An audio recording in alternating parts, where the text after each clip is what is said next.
Hey everyone, it's Ride1940 here. Today we're taking a look at Battleship Command. This is a big treat and something I'm very excited for. I'm super stoked about this game.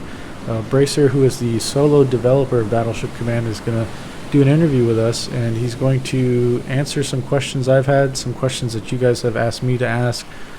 Some of them are really great questions, like is this game going to be moddable? How are certain mechanics in the campaign going to work?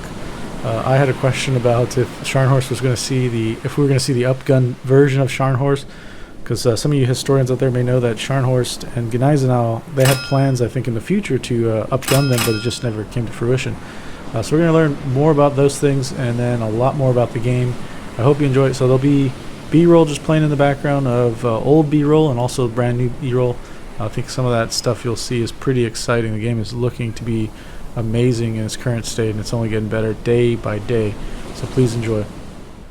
All right. Well, so for the people that don't know anything about Battleship Command, can you tell us the background of it and how you got into it? Yeah, absolutely. So it's started out as a hobby project many years ago.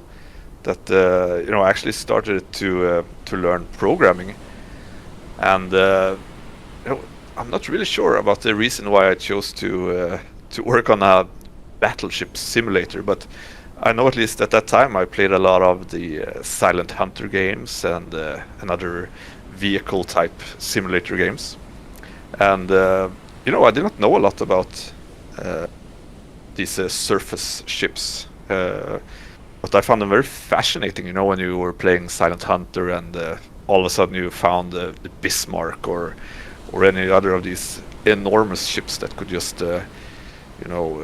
slaughter your little U-boat like it was nothing. So I guess I had a little interest in these ships, and so I started to program kind of a 3D simulator game inspired by Silent Hunter, and started to learn about battleships at the same time.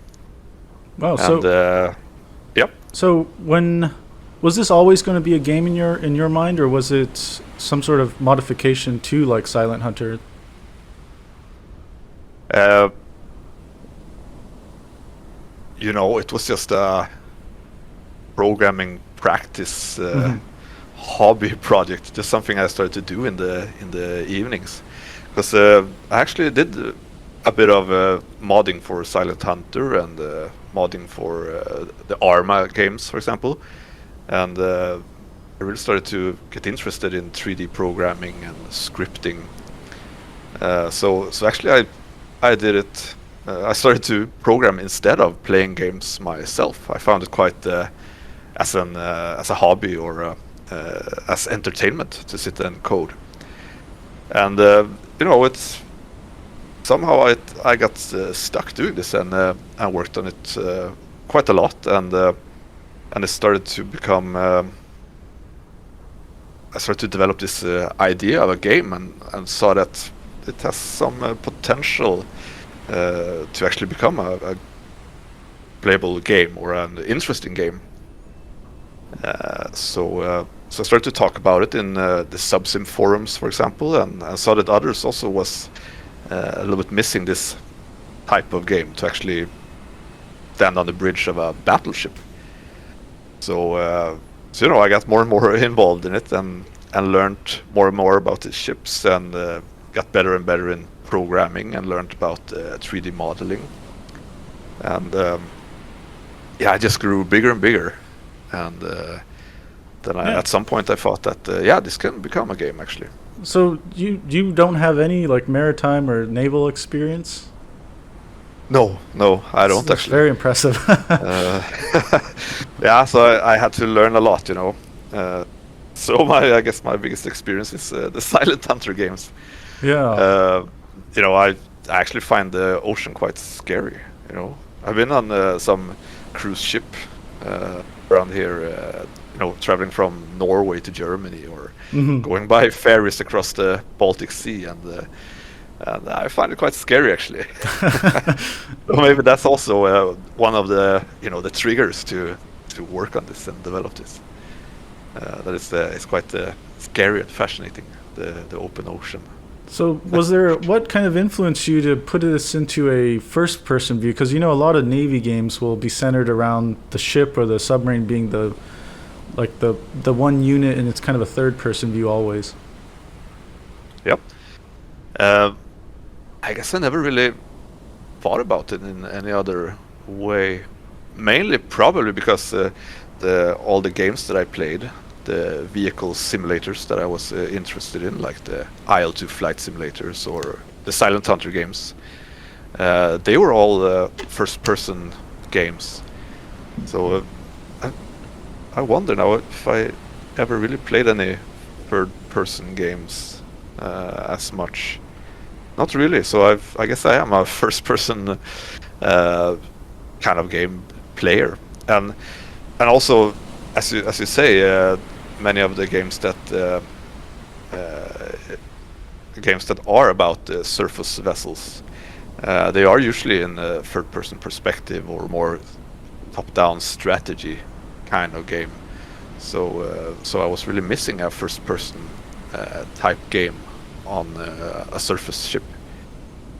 Yeah, that was something I was excited to see. Is that there's just not any games out there for first-person surface ships, and you don't get to see the visual, of what it looks like to be a captain or something.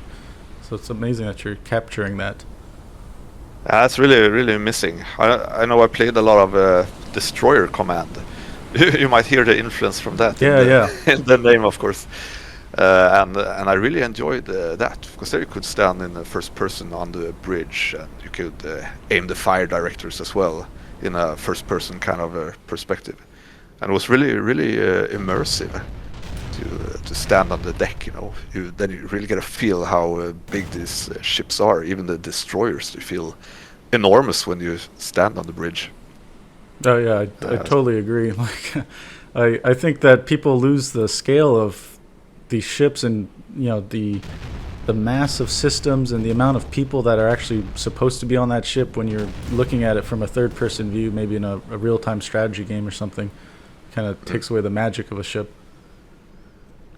And also in the Silent Hunter games, for example, the weather is so important, and the fog, for example, makes such a big has such a big influence on the game that you cannot see so far, that your view is limited, and I think this you can only really experience in a first-person perspective. I know it was a big thing in Destroyer Command that you could not see past a few kilometers in some bad Atlantic weather. It was really scary when other ships came out from the fog. So that also has a big influence on why I like first-person type games. Yeah, so the situational awareness is a challenge. Yeah. So speaking about that stuff for the environment, will there be environmental weather effects like affecting the gameplay for you? Yeah, the weather system is getting fairly advanced. So we have the whole spectrum from clear skies and calm weather to pretty high waves and the fog and rain and cloudy, and of course the day and night circle. And it at the moment it mostly affects the visibility, what you can see. There's not any other real impact on the gameplay at the moment. And so for the daylight stuff, is that also, will it take into account like the time of the year? So like if you're far north and it's wintertime, it's pretty much dark all day? Yeah, time of year is functional already, but I think it's currently locked at a certain latitude. So I think I have to implement that, but it's in the plans that it will be affected by latitude as well. Yes, I think that will be possible. Oh, cool. But it's a little, at least darker in the winter now, and lighter during the summer. Yeah, because when Scharnhorst was sunk in the her final battle, it was what, December 26th, so it was pretty dark the whole day. I think they only had about an hour or two of usable daylight. Yeah. So that's pretty neat. So what is the scope of speaking of like latitudes? Where can we sail in Battleship Command? How far around the globe can we go? Yep. So I have the let's see, me and geography to explain. But the North Atlantic. So I have all of Europe. I have terrain, and also the north of Africa. So you can like travel from Murmansk approximately, past north of Norway and and to Greenland, and then you can travel south down to around the Gran Canaria Islands on the West Africa, and you can travel into the Mediterranean. So there's a square there between like let's see, somewhere mid-Atlantic, to West Africa and up to Greenland, and then to north of Norway and down to what do you have down there? I don't know the countries down there, but the North African countries and down to Syria there. So all Mediterranean is open. Okay, so we're saying the Med, and then down to the South Atlantic, all the way and then along the eastern coast of the United States and South America.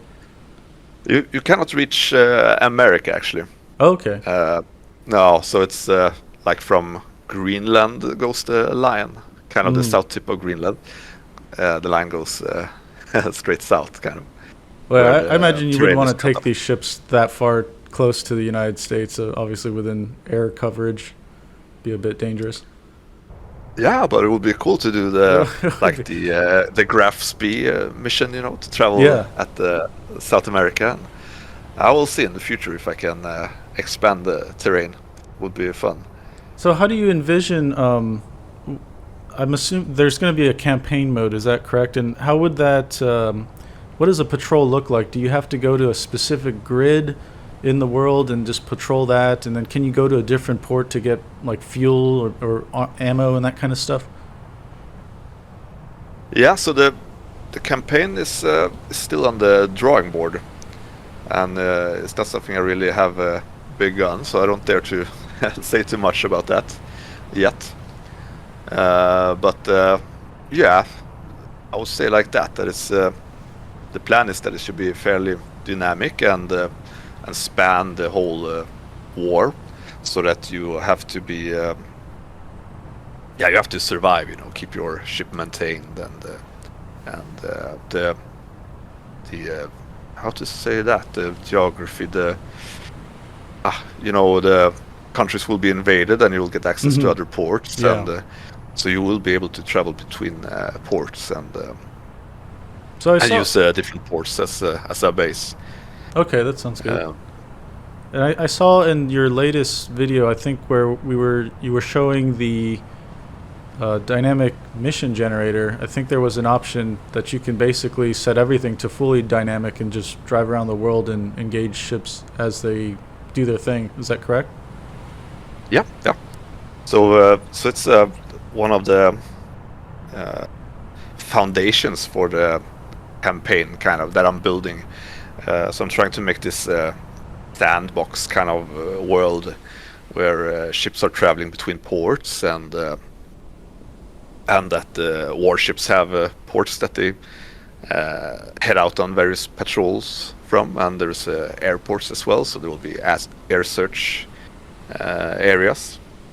So I'm developing this foundation kind of for the campaign, and so how the campaign will play out will a little bit depend on how complex I manage to build these sandbox systems first. So speaking of that, what is, if you're able to like talk about it, what kind of core features do you want to see the game have for the initial release? Because it sounds like this campaign will be after the initial release. Is that true? Yes, that's the plan. probably it will be released without the campaign, and what will be missing kind of from the first release will be the campaign pretty much. And initially, I have plans for you saw the quick scenario editor, which is you can set up a quick battle in various ways. So you can decide exactly which ships should be in the battle and where they should be, or you can use some of the random features to get missions that are unexpected and random, where you have to find actual ships before you can start the battle. And I'm trying to make a fast way to start various scenarios and use as practice or as actual scenarios, and trying to make it as flexible as possible. So that's more for quick combat, pure naval combat. You can put a fleet against another fleet. And then we also have like single missions, which are scripted missions, we can call them, with specific goals, and they can also be just pure combat, or it can be longer missions that span a couple of days, where you have to head out into the Atlantic and search for a specific convoy, for example, and return back home. And they can be any way you want them, that the mission ends as soon as you sunk a specific ship, or the mission ends when you return back to port.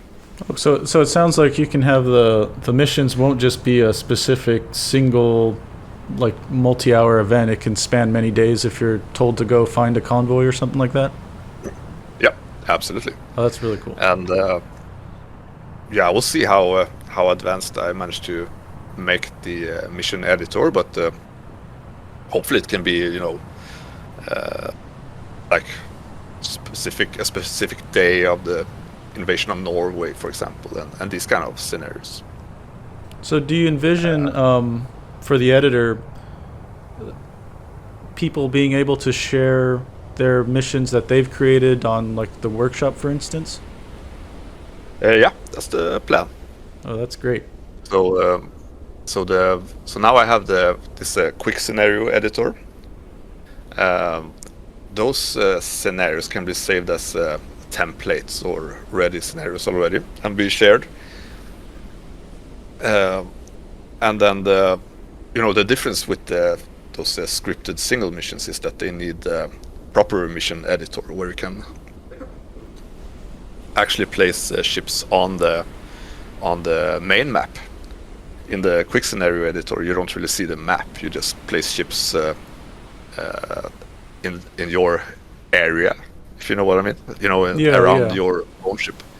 Whereas in the single missions, that editor, it lets you place ships all around the world, kind of, or the playable world. So there'll be, I'm guessing, the ability to have different sort of trigger events to cause things to happen. Yep. So still working on that, but there's a few triggers already that you can set up, like sink a specific ship, or sink a certain amount of ships or tonnage, or reach specific areas. And we'll see. I'm hoping to make this editor available as well as quickly as possible. But I'm not sure I can guarantee that it will be in the initial release. So speaking of kind of like the different types of missions, when you're working with other ships, is it possible? I've seen videos that you've posted where you can command other ships. Is there also the reverse of that, where you can be commanded by a more senior vessel? No, actually not. It's something I have been thinking about, but it's not implemented at the moment. Okay.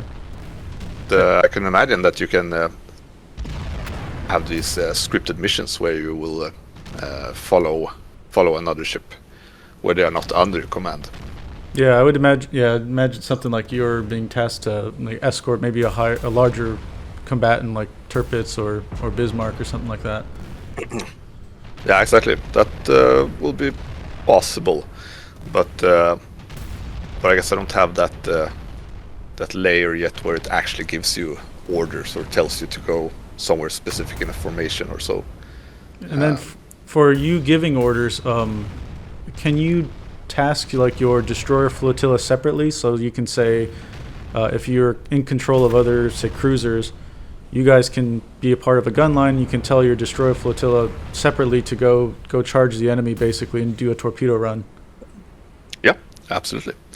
So you can either keep them in formation that they stick exactly where you want to have them, or you can let them fight independently with certain you can tell them to do a torpedo attack or let them fire as they want, and you can also let them travel freely as they want to engage the enemy, but decide who they're going to engage. And then you can also have them follow waypoints, so you can send them off a bit to scan a specific area, for example, or yeah. So you have quite good control over the AI ships who are in your fleet. Yeah, it sounds like you can kind of send them off to go maybe do some scouting or something, and actually screen for you to before engagement happens. Yeah, absolutely. And then also for kind of scouting and stuff, I had a viewer question. They were asking if we're going to get like a flyable Arado 196, and I think I know the answer to that. But can you talk about that plane? Yeah, so it's so I have the plane, and you can send it out and give it waypoints, and then have it come back and land, and you pick it up again. But currently, you cannot be aboard the plane, so you cannot fly it or fly along with it. I have been looking into it, but I guess a bit complicated to make it flyable. Yeah, I think flying is probably out of the scope of a battleship game. As cool as that quite would be. fun. It's pretty cool. We'll see. I will keep developing because it's quite a fun feature with the Recon plane. Yeah, and quite important actually. So I think. Yeah, a follow-on question for that. Develop. Yep. Obviously, for these surface combatants, you want to identify units over the horizon before they become a problem. So, do you have a mechanism for the recon flights to kind of be reoccurring, or is the user basically, kind of micromanaging everyday flying for the plane?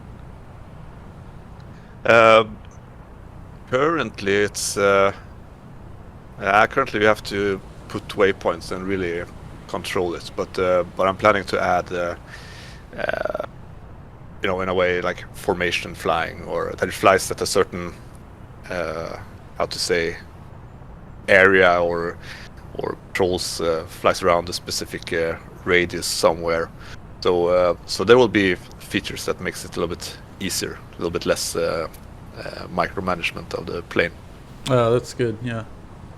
And then more of when you're traveling around the map, how do you envision, is there enemy intelligence, or will they just will the game kind of just spawn ships towards you, or is there thought behind, well, this ship actually had to sail from this point to get to this point to attack us, so it would have taken X amount of days, or do they just kind of show up randomly? So they are not random, or they are random in a way, but they do travel from a specific port or so. So they are ships will not spawn around you on demand. So they are how to say it? What's the word? Persistent.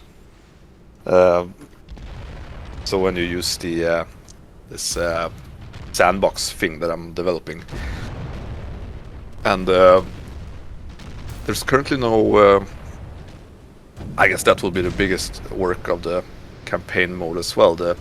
This a command layer, or the strategic control of the navies that they react on events that happen or reacts on intelligence. Yes. So would you envision, like, for instance, there's like a possibility of maybe radio interceptions or visual sightings from other units reporting back to this command layer, and then they would make a decision to sortie units or provide tasking to come try and find you? Yes, this is the plan. We'll see how well I manage to implement it, but yes, that's the plan. That there is a strategic layer that keeps track of all the ships in the specific navy. If we talk the Royal Navy, for example, that they patrol on purpose, keep an eye on specific exits to the Atlantic Ocean, for example, and such. Yes. Okay. Cool. And also that in your case with the Germans, for example, you will have some communication with the U-boat fleet, that you'll get reports from them, what sightings they have done, and hopefully also the Air Force, that they do scouting missions and report to you. So you can envision, say you go on a patrol, and then as that patrol is happening, maybe you have tasking to go to a certain spot, you would get reports from the U-boats having their own sightings and air units having their own sightings, and then you can kind of decide if you want to go after whatever they're looking at? Yeah, exactly. Oh, very cool. And then going back to the ships, I've seen. Oh, I don't know if there's. I don't think these videos exist on your channel anymore. I think that some of them have been culled. But I've followed this game for a long time when there was much earlier footage, and before they were just like smoke marks or something on the ships. But do you envision more visual damage on the vessels when they're battling each other? Yeah, I would really like that,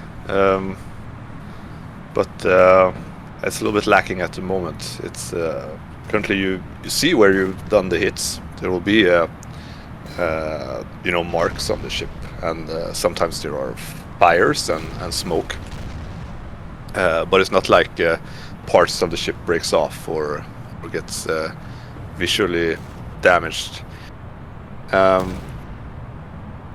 It's something I really want, and I hope to be able to add it, but I've postponed it quite a bit because it's it's a lot of those visual features that I would want, but to to speed up things and make sure that I manage to complete the game, I unfortunately have to. I thought that everything that's visual, I will push that to the future when I have have the core mechanics working. Yeah, I agree. So it's sad, but yeah, that's how it is. But I'm hoping to at some point start have ships breaking off the ship and turrets flying away and ships breaking in two and everything. But Nice. we'll see. We'll see if I can manage that at some point. And then going to add on to the damage stuff, is are there plans for actual things to be so broken that maybe in an encounter in the dynamic patrol, one encounter, like you lose your radar, and it's something that just cannot be fixed? Is that kind of stuff going to be persistent as your patrol continues? Yeah, so absolutely, systems can break. The fire directors can break, and all the internal propulsion systems can break.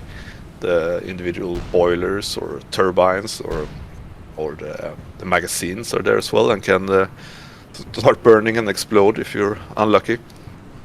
So it will depend what type of mission you play.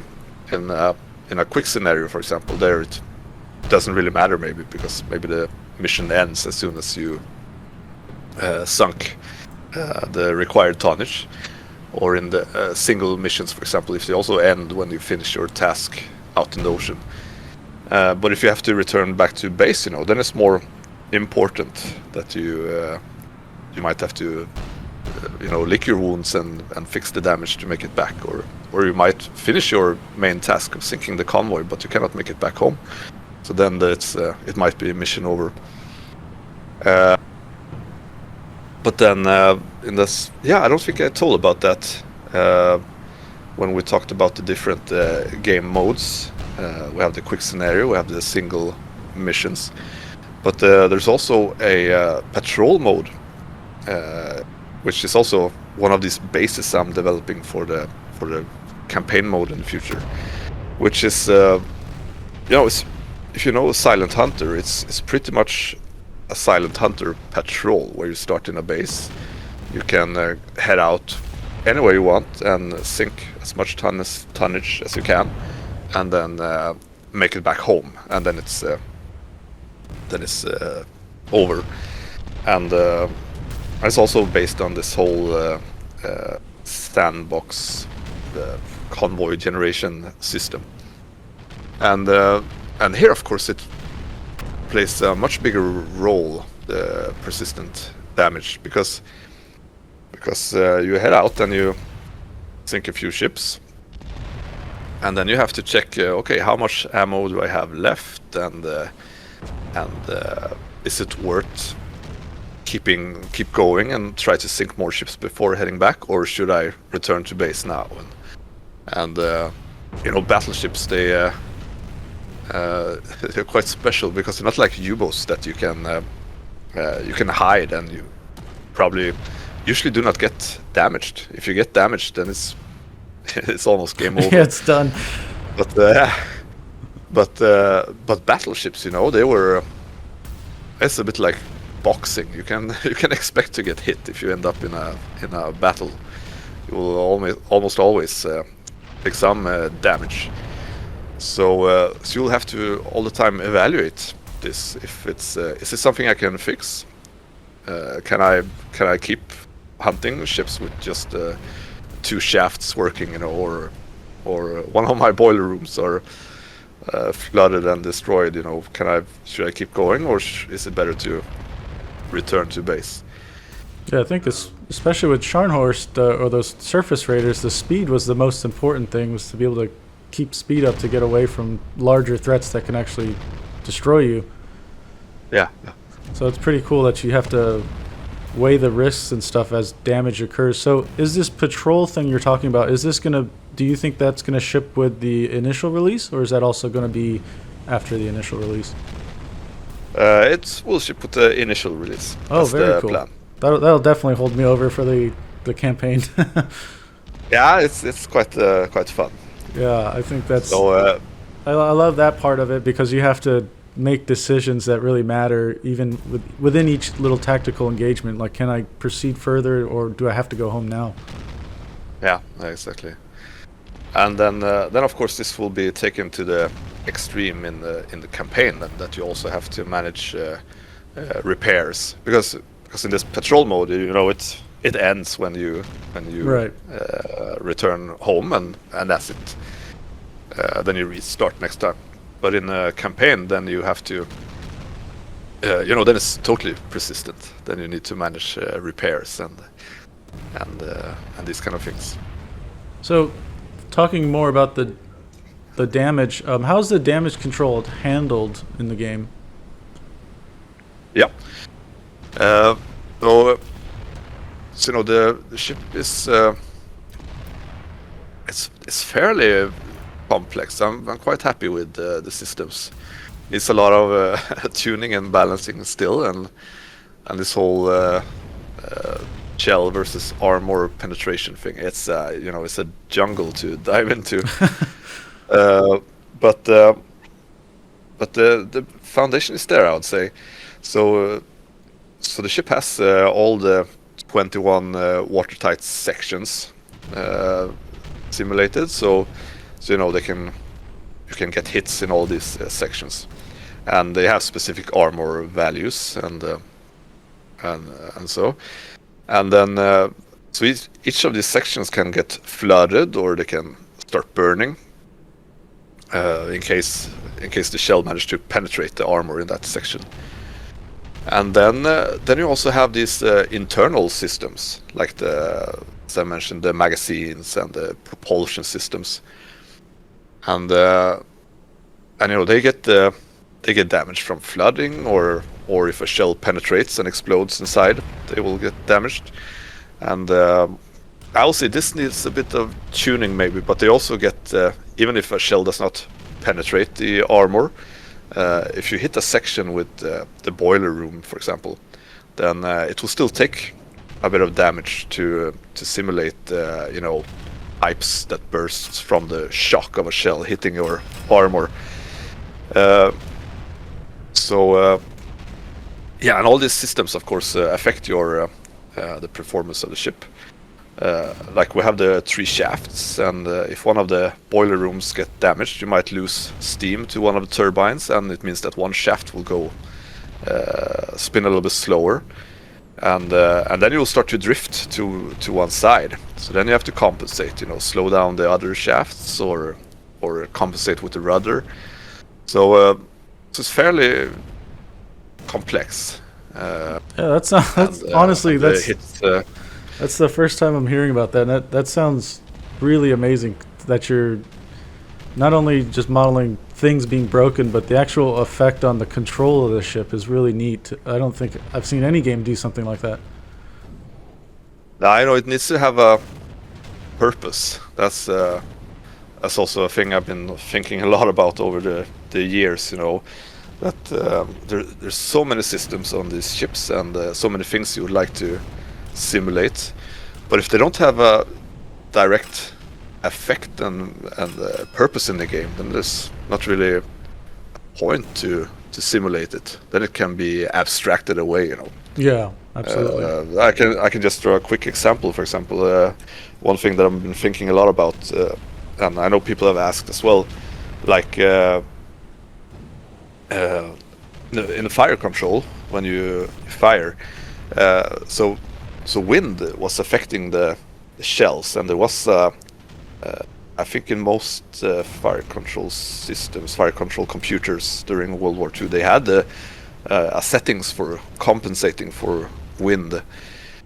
But then, I thought that, okay, if it's just you get a wind value from somewhere that is blowing, I don't know the values, but let's say 10 meters per second to the east, and then you simply just have to crank in 10 minutes per second to the east. Then it's not really, doesn't make much sense really. Then it might as well be automatic. Yeah.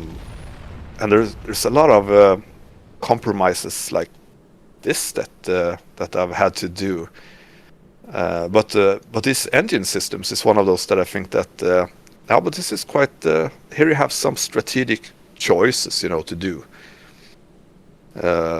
There's real cases where for instance with Bismarck, where certain systems are just destroyed, and that ultimately will doom the ship in the end if you're trying to constantly get away from your pursuers.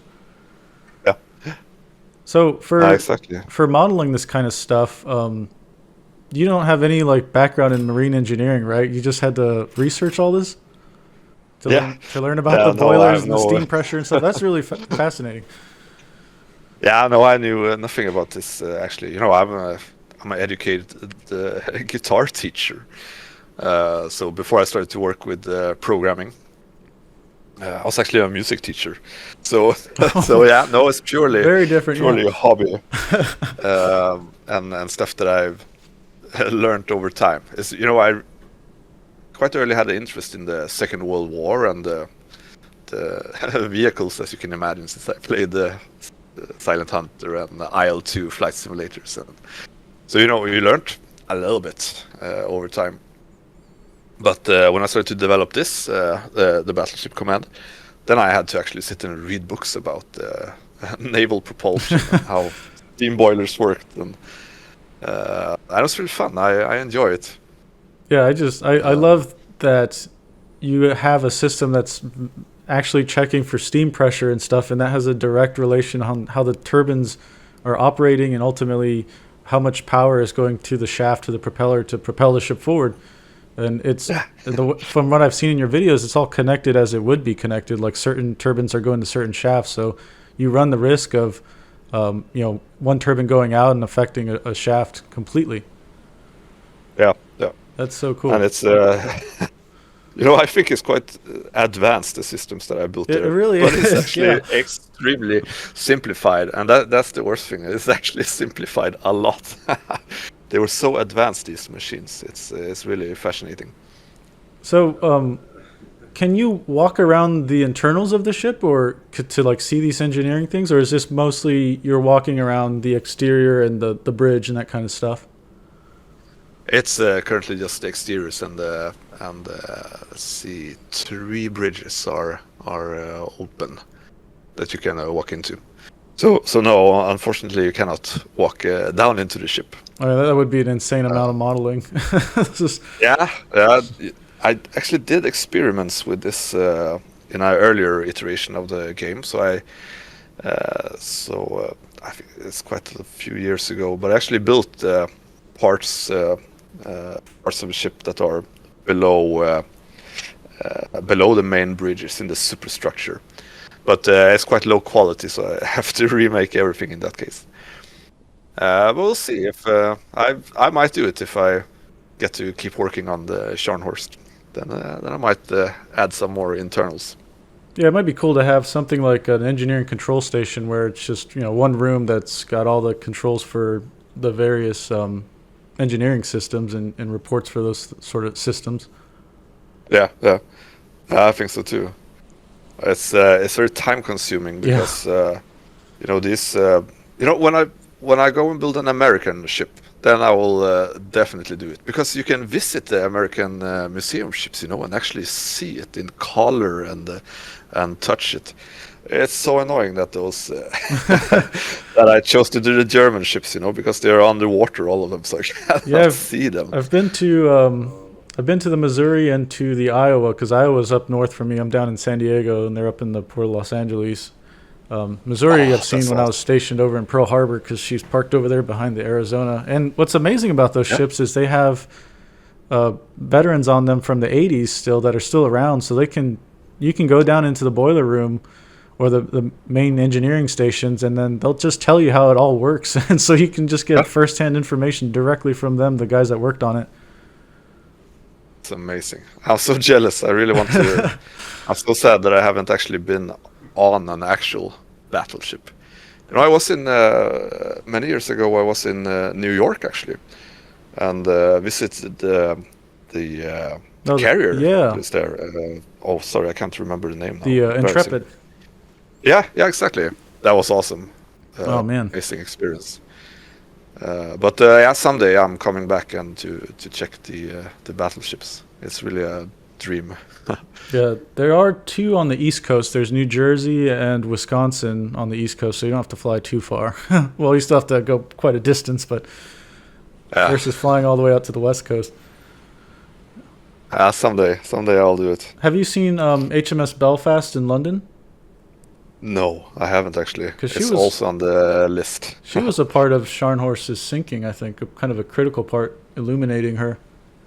Yep, yeah, that's correct.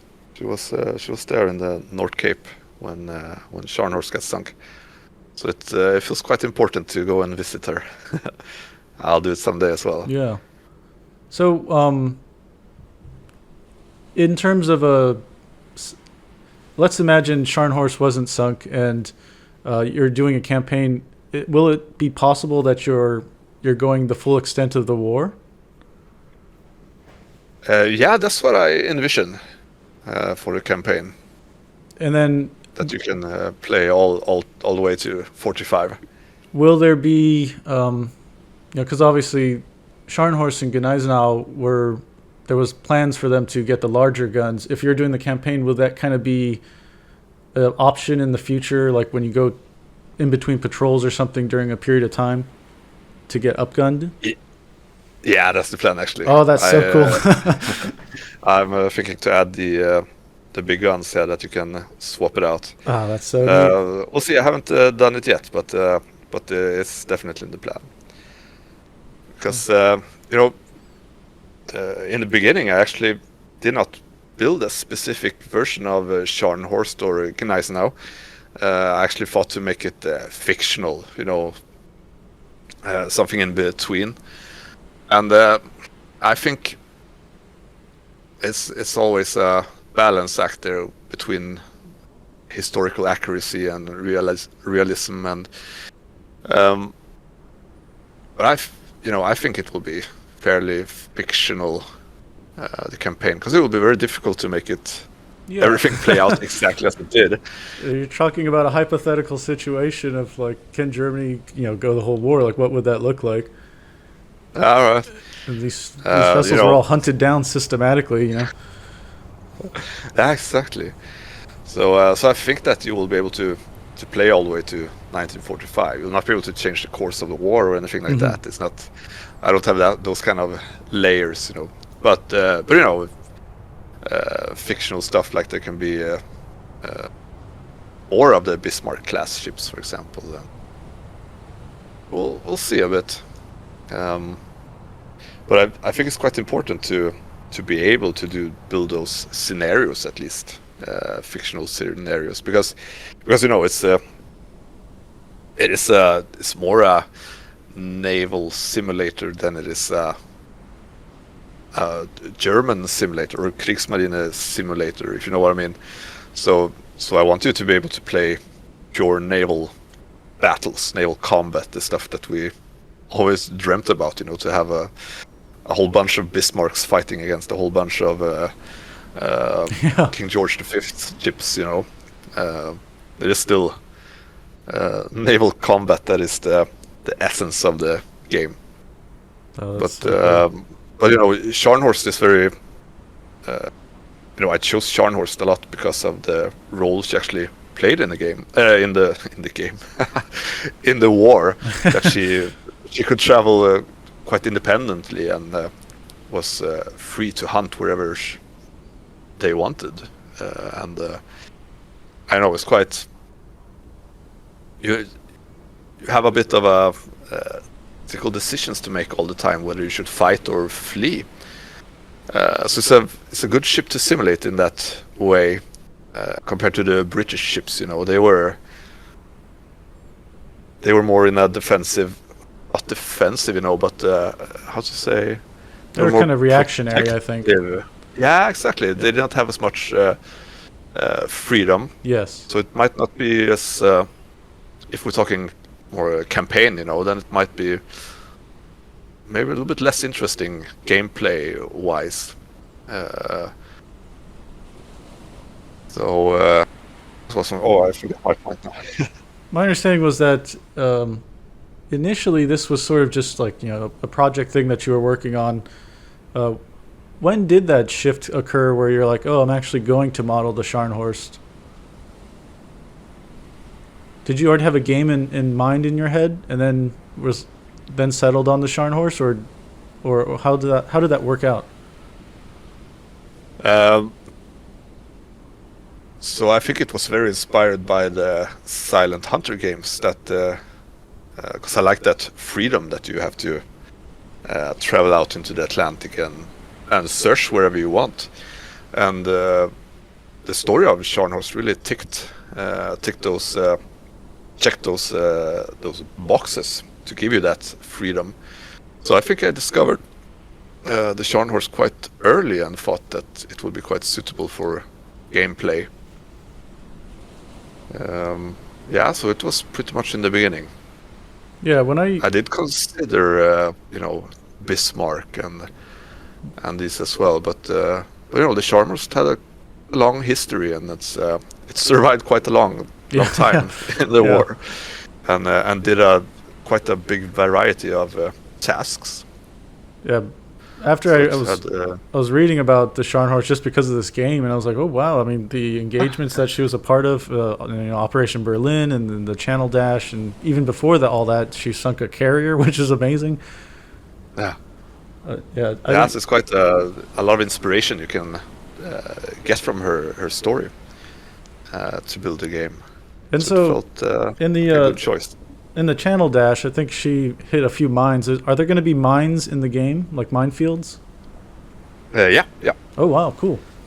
I will see. That will be annoying. Yeah, just But randomly yeah, that's the explode. plan. Yeah, exactly. I will have to make a good system out of that. But yeah, it's the plan. Very cool. And then we've got some like other viewer questions. One of them was saying, will your modeling of like sea states affect the ships, like maybe their gunnery or anything like that? No, not a lot really. It makes it harder for you to look at the aim and maybe see the enemy. But these systems were extremely complicated and or advanced, maybe is the better word. They were stabilized the fire directors, so you don't really notice the ship rolling and pitching. And the guns also had systems that when you pull the trigger, if you call it that, the guns would not fire until they were how to say in the correct The elevation was correct. elevation. Yeah. There was these gyros. Oh, I don't know the words really, but gyroscopic. Let's call them systems then. that helped you out with that. So no, it's not going to affect you a lot. Okay, that's fair. I might for the AI have some reduction in accuracy. At least for smaller ships, I can imagine it had a much bigger effect. So no, not a lot. And then going back to the world, the way you've modeled it is there like bathymetry? So can you run aground if you're not careful? If you're trying to hide in like a fjord or something, or something like that? Yeah, you can run aground. Let's see how it is with that data. My data that I use, the satellite data, it actually does not have the sea floor. Oh. So it's not really correct. I think along the coastlines, I think I have quite accurate data, but I out in the Atlantic, I don't have the actual the correct sea level. I think that's fair because there's really no point in the Atlantic that magically comes up to the depth that you can run aground. No. I So, think there's the Flemish Cap, and even then, that's still like 30 or 40 meters from the surface of the water. That's really neat. Yeah, but in the fjords, you still have to be careful, little islands. That'd be kind of cool to be able to just hide in one of those things in the campaign. Yeah, right. Always been a mess to make the AI not run aground. Oh, right, yeah. I've been working a lot on that, but it's getting there. And so, especially ships in your formation, when you if you give them a spot in the formation and run past some what is it called, not bay, but the opposite of a bay, I don't know the English words, where the land a little bit sticks out. Oh, like a peninsula. Peninsula is maybe the word, yeah. So if you run past one of those and the ship in your formation is doesn't know to avoid it first. Avoid that one and then not crash into some other ships in your formation. Yeah, it's a mess, but it's working fairly good now. But you have to be a little bit focused and keep an eye on your ships. Well, it is kind of give part them of proper orders. the job of being like a flotilla commander. So you've got to be on the bridge when kind of looking at what your units are doing and telling them what to do or not to do.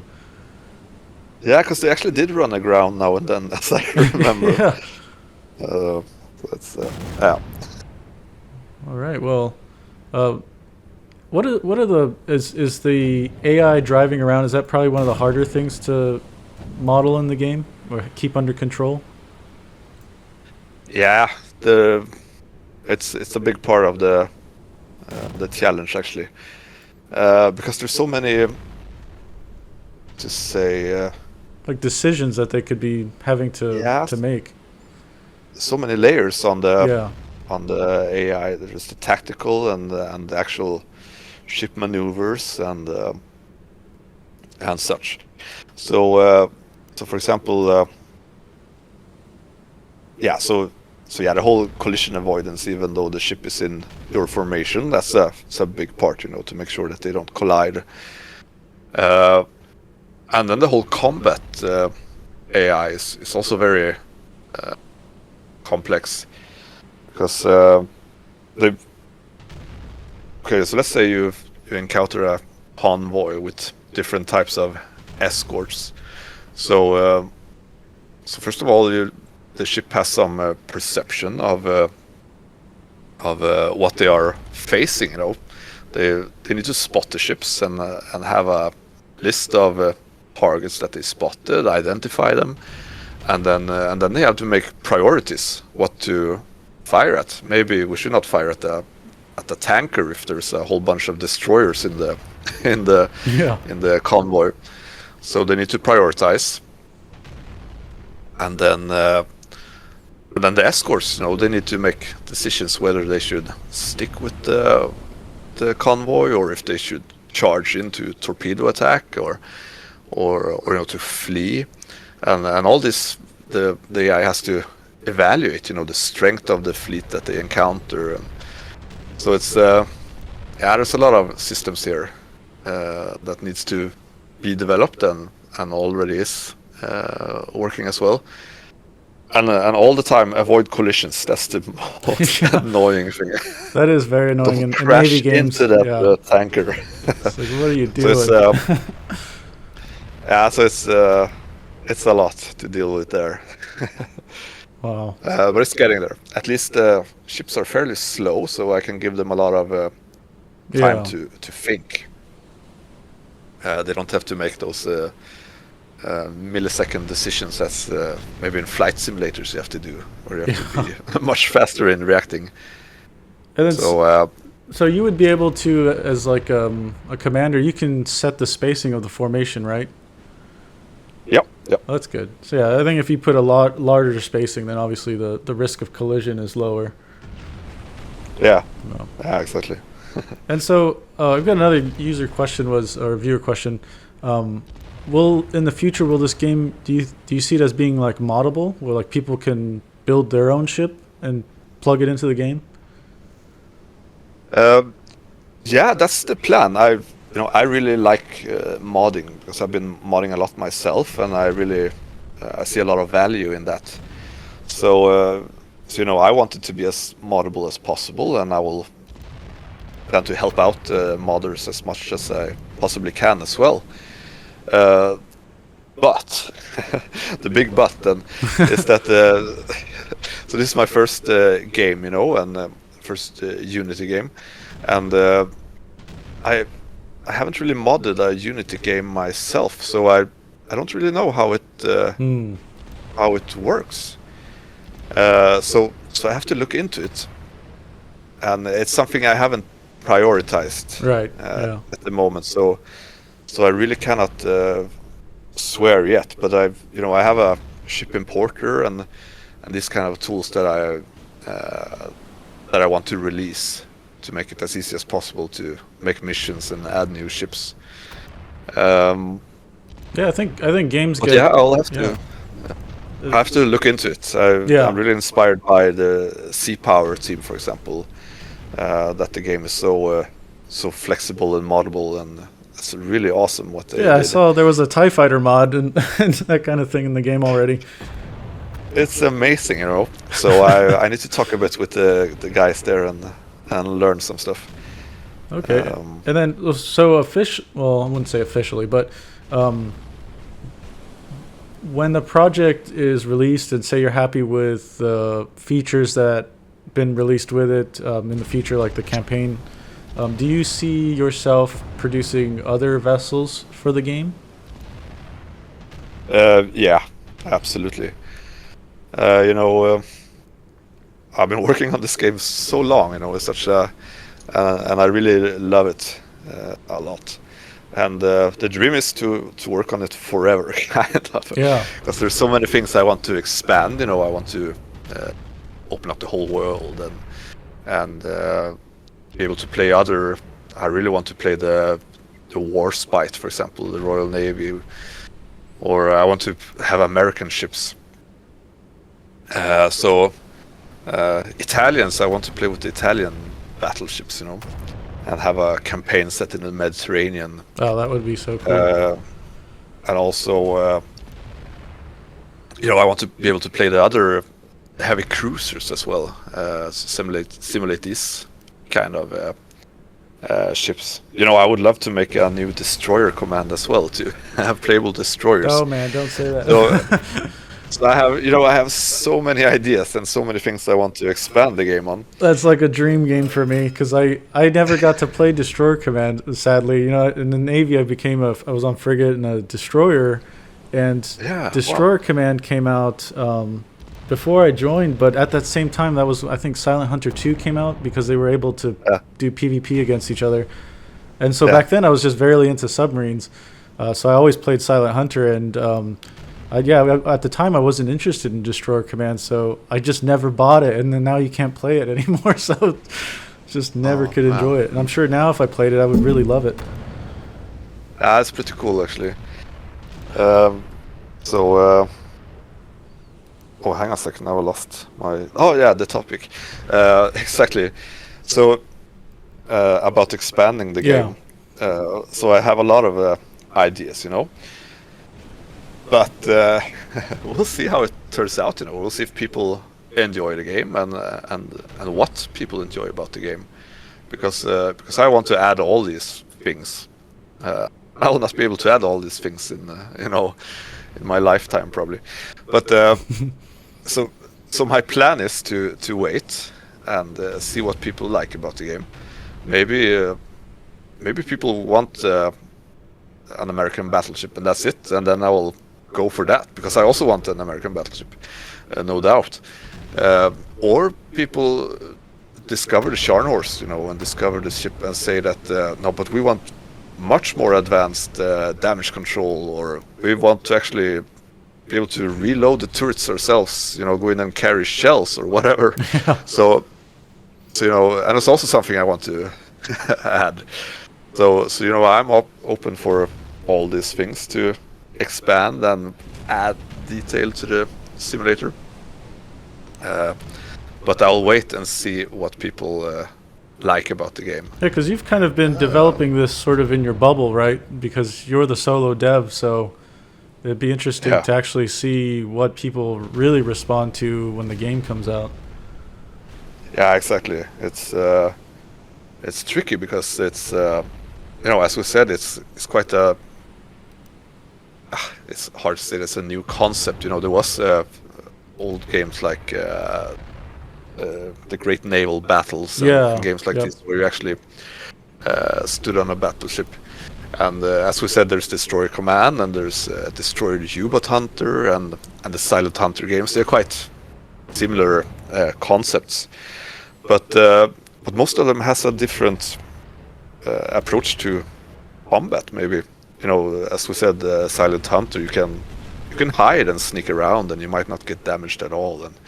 And the Destroyer games, it's also a different type of combat where you need to find this hidden target in the depths and drop depth charges. Surface vessels like battleships, you know, it's maybe that type of gameplay is not really tested. Or of course, World of Warships in a way, in a more compact way. But it's you know, maybe I said boxing before. I think it's that's the best comparison I can do. Yeah, maybe I think that's a fair comparison. You have to expect to get hit, you know, and be prepared to deal with that. And we'll see how that works out as a gameplay. That as the hero in the game, you will get hurt. And that's maybe a gameplay concept that is not very tested in a way. Well, now I'm getting really abstract here, but but or philosophic, but Well, maybe you know what I mean. yeah, I agree. And Um, like in general, there's not enough like Navy games. Just even if just like real time strategy or whatever. But there's especially a small amount of boat or ship related games where you're actually on the vessel as like a participant of the ship and not just commanding it from this God's eye view, which I think there's a different magic to being on a ship in a game versus just commanding it from a map, you know. yeah, exactly. And, and you know that will also see what people how people play the game. It will be quite interesting Yeah. because it is a simulator, you know, and the fire director station is there. You can use the actual stereoscopic rangefinder and measure the distance yourself, and you know put in the data into the fire control computer, and you can do all this stuff manually. But you know it's not what a commander actually did. Yeah, right. So you know in general in the game you are the commander, but all these systems are simulated so that you can do it yourself if you want to. But you can actually play the game without touching those things because you can give, you know, you can just set waypoints and you can click on a ship in the 3D world while you're standing there on the bridge and tell your crew to engage that target. So, so you actually don't have to touch any of these detailed systems, and you know also the engines and everything. You don't need to actually manage them. You can tell the crew to no, drive on economic mode, and they will shut down a few boilers and go. You know, so you don't have to go in and tune the steam pressure yourself, but you can if you want to. Yeah. So this will also be interesting to see what people do if people actually want to learn these systems and like to fiddle with them and actually learn how to use the radars yourself, for example, or if people just stand on the bridge and give orders and that's it. Yeah. So that will also, you know, a little bit decide to which direction I will take the game in the future. And speaking to that, what Scharnhorst had about 2,000 crew members on it. Yeah. Obviously, one user can't do the job of 2,000 sailors. So, did you always plan to evolve the game into how it is now, where you've got the AI capable of basically doing everything, and you can kind of just sit back, or did you realize that this game can't work unless you do something like that? Now it's something I realized a little bit later that I probably have to fix. That's a good call. Because when I started to build it, it was just a simulation of the systems, and you know mainly it was the fire director and the range finding and the actual fire control computer. That was where I started to work on, and as I developed it, I discovered these other interesting systems like the engine systems and radar and then at some point when I thought that other people might play this one, and when I started to post about it on the forums and people were interested, and then I started to realize that this is maybe a bit complicated and will be really hard to get into, to deal with all these things yourself from the very start. Then I started to develop the idea, pretty much a rule for myself that the crew has to be able to do everything on the ship that you can do. So it was a decision I made at some point. I mean, that probably added a lot of work to you, right? To have them be able to, it's one thing for you can train a human to do something, but now you've got to write all the coding associated with having the AI do the tasking of like getting the ranging and that kind of thing. How much work did that expand for you?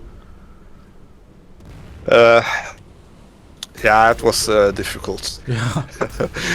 Well, it's actually I I guess it synced quite well with when I really started to build the game seriously.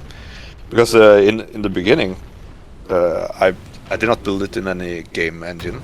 I programmed it in some odd old programming language called Pascal, and I had some 3D library that I could use. It was not really a game engine, so I had to build all this stuff myself. And, I was learning programming by doing this, and it was honestly really shitty. It was not good at all. But it was a lot of fun. But it was very slow, very unperformant, and very bad code. And then, and at some point here, I started to study programming. Took a few years the break from my teaching job, and studied programming. And so I became a software developer, started to work in e-commerce, to work with databases and the backend for these e-commerce web pages. And so I learned how to program for real, proper programming. And then I got very motivated by the response I got from the forums, and I had a bit of chat with Microprose as well. So I totally scrapped the whole project and picked up Unity, which where you write your code in C#, which is the same language that I used at Job with the backend development. So and at this point I had a much clearer picture of the systems and to make sure that the AI can control everything on the ship as well. So it became much easier when I rebuilt it from scratch. Okay. With proper code. I think it's a great call, building the ability for the AI to do it. Otherwise, I can see a chunk of people that aren't into learning fine details like that to just kind of put it away. I love that Battleship Command has the flexibility. I mean, it sounds like you can just do a patrol where you want to pretend you're the gunnery officer and you can work on the guns every engagement, or you can sit it out and always just sit on the bridge and command all the other vessels to do stuff and command your ship to do stuff. Yeah, that's pretty much how it works. And I'll keep developing it in that direction, that you can take different roles and kind of stick to it or choose what you want to do. All right. Well. And the idea is also that you should be able to increase your skill in the different stations, that you can do it better than the AI crew. Oh yeah, that's true. We'll see. I think it works quite okay now. It's manageable, but it's it's difficult, as you said, 2,000 people, to run the ship, and there's other compromises as well, like the fire director station, for example. It's not at all realistic, if you because the fire direction, it was also, I don't know how many people dealt with that. There's a specific team dealing with the range finding in one specific part of the ship, and there's a specific team standing deep down in the ship with the fire control computer, putting in the information from the rangefinder, and the fire director is actually a whole separate station as well, where people were aiming these periscopes the target and getting information and giving orders. So my fire director is actually a merge, or a compressed version of because you're trying to fit it into one place that a user can affect many things that in real life would be multiple stations across the ship with probably 100 people total. I know in the gun turrets there was plenty of people in the turrets, all the way from where the gun was all the way down to the magazines that fed them. Exactly. Yeah, so you've got to be able to compress that. I think you've done a great job. I've looked at that. I think you've got videos of the control system and stuff, and it's really neat that it's put together in an intuitive way that it's approachable. I think for people that don't even have any experience with that kind of stuff. Yeah, thanks. Yeah, I hope it will work out. Now I've been playing the game so many hours, so Jealous. I'm quite, I know how it works, and I can manage it fairly quickly. But I think it's nicely compressed now that you have enough control over the system, and without getting too overwhelmed, and you have flexibility, that you can use different fire directors for different targets, and a little bit set up the guns in a good way. Yeah, so if you were to get damage on one of those directors, would damage like that happen in the game where you can lose a director and you'd have to switch to the auxiliary one? Yeah. Oh, that's so cool. It can break, so you cannot use it. That is really neat. Would you say that's what is the thing you're most proud of the game? Is it the design and creation of this gun system? Because it seems like it's very complex, and you've had to smash it down into a way that a normal person can use it. Yeah, I actually think that's the one I'm most proud of. That is kind of the main thing of the game, actually. If I got to choose one mechanic, it is the actual fire control, to collect the data about the target, like measure the range, and to estimate the speed and the bearing of the ship, and then try to hit the target 20 kilometers away. That is the core of the game, really, and I'm quite happy with how it works. Yeah, it looks really good in the videos so far. No, I think we should probably wrap this up. I think I'm taking a lot of your time here. It's 15 minutes over. Sorry. I could ask questions all day. Oh yeah, that was a really nice talk. Yeah. I see time flew. Yeah.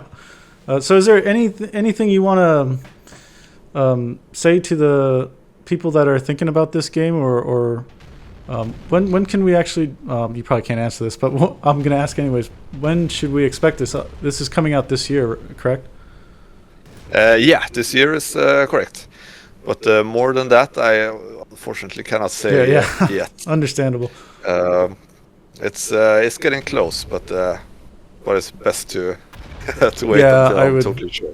Keep the hype train under control.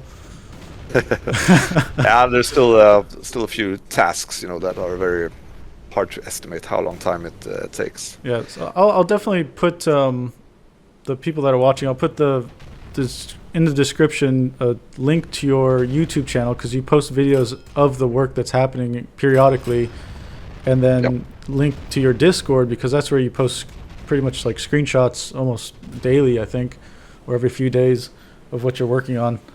I recommend people go check that out to stay aware of where the game's at. Yeah, absolutely. I really appreciate to talk with people about the game, because yeah, as you said, I'm a solo developer and I sit in my own bubble, and I'm not at all a historian, so that's so that's really difficult. Yeah, I want to say, like, I've gone to your Discord every once in a while, and like the amount of crazy information people can dig up is just amazing. Like, how do you manage the volume of research that people can dig up for you? Because I was scrolling through and I saw people posting, like, I think barrel wear and tear tables and that kind of stuff. Yeah, I save everything. It's so valuable. I really appreciate all the feedback and ideas and the help that I get from people. It's really, really valuable. So I love to talk with people about the game and naval history and combat in general. So feel free to write to me, anyone. It's I really appreciate that. All right, well, sounds good. Well, thank you so much for your time, and definitely I'm hoping, well, I know for sure my channel will definitely play this game probably a lot, because I've long wanted a first-person surface warfare game, and you're actually making one, and it's coming this year, so that's amazing. That's a really pleasure to talk to you. Very nice. All right, thank you so Hope much, to Bracer. talk to you soon again. Yeah, we'll have to thank do you. this again. Yeah. All right, there we have it. That was a great interview with Bracer. I'm so thankful that he took the time to talk to us about Battleship Command. I was super happy to hear about some things I didn't hear about before in other interviews or seeing around in his Discord. One of the main things was that the damage to the ships can ultimately, depending on how the systems are broken, you can actually affect the steerability of the ship. Like he was talking about, you can have a turbine go out. That turbine goes to a certain shaft in the configuration of the Scharnhorst. If that shaft goes out, then you could have the ship kind of pull off to the left or to the right, and then you've got to correct with the rudder, or you can also change the shaft RPM on the other shafts, try to balance it out some more. That level of detail and control is right up my alley. I love engineering things on ships, and the fact that you can see how the engineering plant affects how the ship handles in the end, and ultimately how that affects you in a tactical situation. I think is really great. The idea that you have to then balance this sort of damage with the ability to continue on your patrol and maybe go try to sink some more ships, or if you got to hang it up and call it quits and then try to head back home. And then the idea that these vessels, enemy vessels, aren't just spawning randomly around you to attack you in a patrol. They actually have to simulate going from somewhere to get to you. For instance, if they're already out in patrol area, or if they're coming from a port facility, then they have to sail to you. That's a persistent thing that takes a certain amount of time, so they don't magically just show up to fight you. So you really get to play this big cat and mouse game in the Atlantic, and I think that's what makes Scharnhorst a great choice for this initial release of Battleship Command. And going on into the modding stuff that he talked about, like it's something he'd like to see if he can get that to work. And he said that has a lot of value to him because he comes from a modding background. And I totally agree with that. I think games go great lengths when they have an excellent modding community, and makes the game really special and hold up over the test of time. Like, Arma's a great example of that, and Sea Power is like he brought up is a great example of that. So it's really cool to hear that he's eager to lean into that if he can do that with the Unity engine. Yeah, it's just there's so much stuff there that I was really excited to hear about. So be sure to go to his YouTube channel and subscribe to his channel so you can see videos he posts every once in a while, the stuff that he's put together. And then be sure to go to his Discord. They've got a history section. They've got a section for like art and modeling if you're into like warship modeling or even just making art, paintings or drawings and stuff like that. And you can talk these kind of ships if that's really what you're interested in. And of course he's there too, so you can talk directly to him. And so there's times he posts things to get feedback from people. So don't miss out on that. And yeah, I hope you guys enjoyed it. And if you have any questions or comments, leave them down below. I'll get to them as soon as possible. And I'll see you on the next one. Bye.